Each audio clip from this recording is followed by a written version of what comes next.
All right, guys, here we are in the messiest laundry room that you will ever see in Irvine, California, Woodbridge.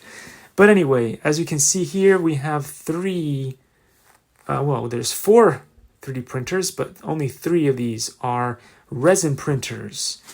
And what's going to happen soon is this resin printer right here, which happens to be one of my favorite resin printers because, as you can see here, this matches.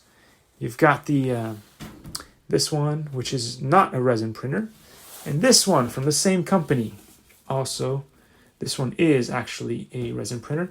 But anyway, this one has been one of my most stable 3D printers, and I've got a lot of spare parts and stuff like that.